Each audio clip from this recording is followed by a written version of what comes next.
Good afternoon, St. John's community. Welcome to our first broadcast. I'm Tommy Lavin. And I'm Justin Dorval, and today you're going to see what the St. John's Network is all about. The SJN is going to be a fun place to go to get everything St. John's, all in one place for you, the students. If anybody was looking to join the club, we are always looking to expand, with several roles available, such as someone to record, edit, interview, and even anchor, like Tommy and myself. Everyone is welcome to come and help out. Come to room 206 in Connell, and meetings will be held every Wednesday. Okay, now that you know about us, we'll give you a brief recap of the year. It's been a very eventful year, as we all know, and I'll try to keep it as brief as I can. So to kick off 2020, the coronavirus pandemic affected everyone in this community, leaving our school remote for the rest of the school year. But as us pioneers always do, we found a way through these difficult times and were able to continue our learning and pick up right where we left off. So coming into the new school year, whether we're online or in person, we as a community were able to help one another through the hardships that came with our limited classroom abilities. On that note, we have Joe Carpenter with Mr. Zakara to speak with him about the state of our school during the pandemic and to shine some light on this difficult school year. Thank you, Justin. I'm here with Headmaster Mr. Zakara. We have a few questions for him today. To start things off a little bit easier, what did the faculty do in the fall at the beginning of the school year to prepare for the in-person learning? And why was in-person learning important to you? Well, that's a great question, and really, I would say it started over the summer. As we were kind of unrolling and rolling out our plan to return to campus, I shared with people that we actually started planning our return the day that we were told that we had to close campus back in March, because we feel very strongly here at St. John's, and this is across the board, faculty, staff, administration, and clearly our family and students know that the best way for us to realize our mission as a school is for us to be in person on campus. If it's safe and we're able to keep folks healthy, that's what we're going to do. So there was a tremendous amount of work from really digging into information that was coming our way from the CDC. I relied a great deal on some work that Johns Hopkins University was doing around the reopening of school. And also, making sure that we were up to date with what the Department of Elementary and Secondary Education was putting out as guidance for the school. So we gathered a lot of information. We did a tremendous amount of work preparing our community for this, and I give tremendous credit to my colleagues and the faculty, staff, and administration, but also to our students and families for making this happen. And what are some of the advantages that you believe St. John's has being in person compared to some of the other schools that are less fortunate to be able to have this experience going into this year due to the coronavirus? Yeah, I think we made decisions that were best for us as an institution. So, I'm always very careful to not really, look at what other schools are doing, because at the end of the day, those administrators, those faculty members, those families are making decisions that are best for that community. But for us, we felt very strongly that we had a number of things that were working in our favor. Strength that I shared with the community as we were, again, rolling out our plan for return to campus. First and foremost, I think we have a school culture that really lent itself to returning to in-person. We have a culture where students and families respect the rules. They know what the expectations are, and they're high expectations. And so that's a huge bonus for us as an institution, that we have a culture where folks understand that the common good, the greater good is really the most important thing. We also have facilities. One of the things that we did over the summer prior to reopening our campus was we hired a third party to come in and to assess the HVAC system in all of the buildings. So they literally went classroom by classroom, hallway by hallway, space by space on campus to make sure that our HVAC system was working at the highest capacity possible, to make sure that it was healthy for us to return. And all the reports that we got showed that St. John's fully surpassed any sort of recommendations in terms of air exchange and things like that. Additionally, we're blessed with a great campus. And so the ability for students to be walking outside, being outside the way we have our mask breaks in between classes outside, that was also a factor. The fact that we were going to have students that were going outdoors and getting fresh air. And lastly, even though we've seen a spike over the course of December into January, we were fortunate as a school back in the fall, and even now we're returning to numbers that are healthy for us to be in school in terms of the community. Because as a school, we don't want to just make a decision based on our community here, even though folks come from 65 different cities and towns. We also have to make a decision based on what's happening in the greater community. So all those things factored into a safe return. On a more personal note, how has this pandemic affected you and your family and your closer friends? Well, I mean, there's no doubt that the pandemic has touched every aspect of all of our lives. Personally for me, I'm very fortunate and blessed that when I look across my close family and friends, other than a few folks testing positive, no one has been significantly impacted by the virus. I think whether it's my mom who's down in Florida, she's already received her 2 shots, so she's considered fully vaccinated.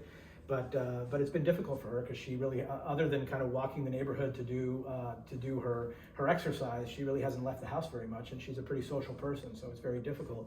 But I think I think one of the things that has been important for us, I have 3 kids, and I have a range from kindergarten all the way to college. And so for our college student now to be back on campus at Springfield College, but also for our 2 younger ones, the 4th grader and the kindergartner, to be in person at Venerini has really helped make this as bearable as possible. We're a family that likes to go out. We like to go out to dinner at least once a week, and we're just not doing those sorts of things. So it's been challenging, and I would say for me personally, it is a challenge. It's a challenge to run a school in a pandemic and to make sure that I'm caring for the individuals who are doing such great work here at St. John's and making sure that they're taking care of the best that I can, that students and families feel that we have a safe and healthy community to come to every day. I told my wife right before I sort of officially announced the decision that we were going to reopen the campus back in, when I made that announcement in August. It's probably the single most important decision and most difficult decision that I will probably make in my career because it impacts so many people beyond just the St. John's community. So it's been a difficult year, but also one where I find great comfort and strength in the success that we've had and how we've been able to fulfill our mission as a school, which is what we strive to do every day. What is some advice that you would like to give to St. John's newcomer students, such as those in the middle school, the newer freshmen, and some transfer students in between as well?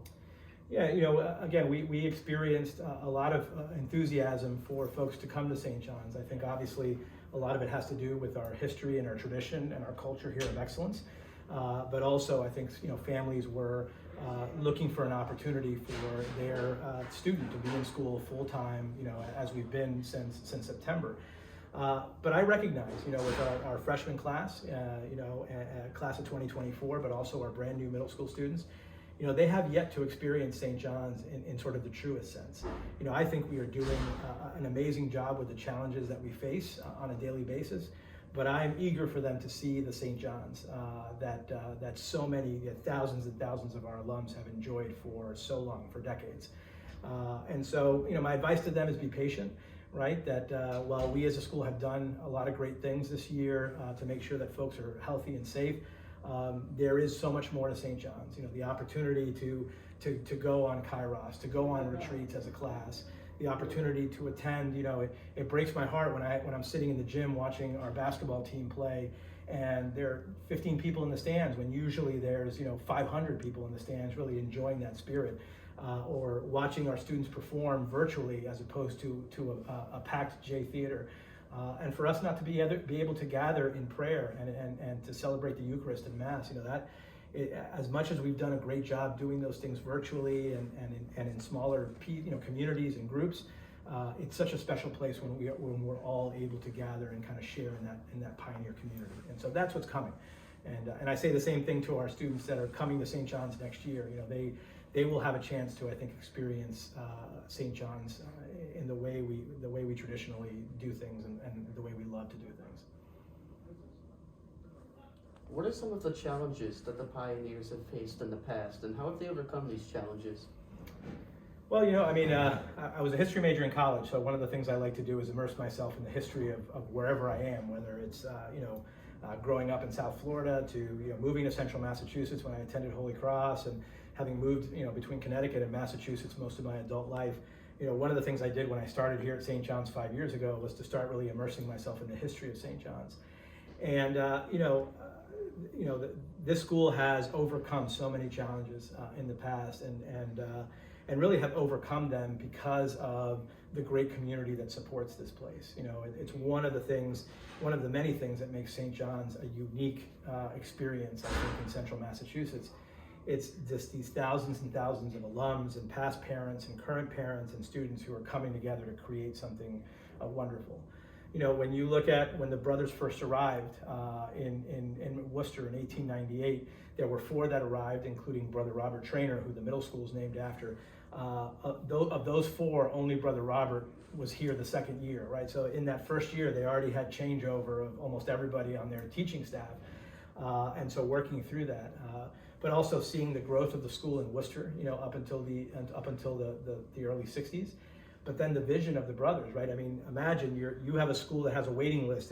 People are beating down the doors to get into the school, and yet you make the decision, well, let's move to Shrewsbury, right? We have an opportunity to purchase this estate that we have our school on now, the Dunmoreland estate, and for them to make that bold decision to say, we're going to leave our home, leave our birthplace, to go someplace because we feel like we can serve more students and families. And so within a few years, we went from a school of 400 students to a school of 800 students to eventually a school of over 1,000.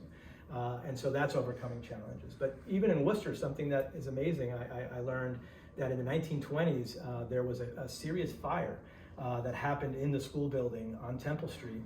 And so the brothers had to create, this might sound familiar, had to create a schedule where part of the school was coming in during one portion of the day, part of the school was coming in. So they were doing, kind of that, remote learning, hybrid learning, the sort of the different cohorts that were coming in way earlier than we're doing it now. So it's just time and time again, we as a school have seen challenges, faced challenges, and then most importantly, overcome them because we're a place of great strength.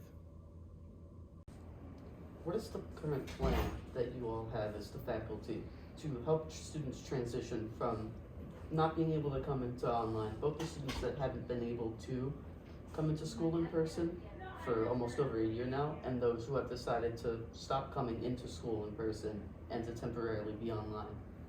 Yeah, that's a great question, and actually it's something that we've been talking about now for a couple of months, not only as an administration, but at our most recent all-faculty meeting, I shared this idea that we as an institution really need to think about how we are welcoming students back to campus, whether it's brand new students who in some cases potentially haven't been in a school building in over a year when they're coming back to us in the fall, but also our students that are currently enrolled at St. John's who maybe have had to be remote the entire school year. I actually, I'm not sure if you had a chance to see it, but I wrote an op-ed for the paper that came out on Tuesday about this very issue and about how, while we need to be attentive to the challenges that we have today, we have to have our eyes to the future and to recognize that, first and foremost, students and families and teachers, we've all experienced a significant trauma through this pandemic, right? And so for the usual routine of young people to be torn away from them the way we've had to tear it away from them, especially those students who have been in the unfortunate situation of being remote this entire school year, that's going to impact somebody, whether it's their mental health, their social emotional health, their social development. I mean, all of those things impact students. But also, we obviously have to be thoughtful about the academic preparation that our students have coming into St. John's. And the idea that I'm really pushing forward with our community is this idea that, if you come in 7th grade, it's a 6-year experience, whether you come in 9th grade, it's a 4-year experience, and that we have to recognize that while students may come to us differently prepared than they have in the past, we don't have to figure that out all in 1 month or 2 months or 3 months. We've got 6 years or 4 years to really get our students to where we want them to be by the time they walk across that stage and receive their St. John's diploma.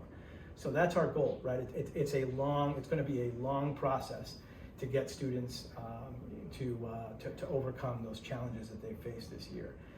But I think the most important thing is we know that young people are resilient. I've seen it every day in the 27 years that I've been in education. Challenges that young people face, they bounce back probably a lot quicker than me as an almost 50-year-old.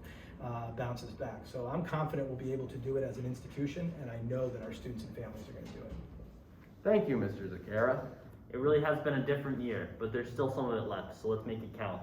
Sports are starting up with fall sports too, already happening. Spring sports coming up fast. The first varsity football game is next week at St. John's very own Pioneer Field on Saturday the 13th.